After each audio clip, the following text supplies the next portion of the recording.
Nori patirti mažiau streso savo gyvenime ir mėgautis procesu, tuomet tu turi pagalvoti, ką tu darytum net ir tada, jeigu tau už tai nemokėtų pinigų. Ir visą tai paversk savo veikla, kuri tau atneštų pajamas. Sakoma, kad geriausias darbas ar geriausia karjera yra tada, kai patenka į 3 sritis. Pirma sritis yra, kai tu darai tą, ką tau patinka daryti.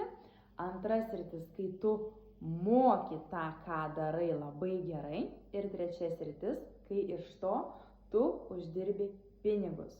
Tad jeigu tu atrandi tokią veiklą, kurią tau patinka daryti, kurią tu išmoksti ir darai labai gerai, bei iš to dar ir uždirbi pinigus, tuomet tau nereikės dirbti nei vienos dienos.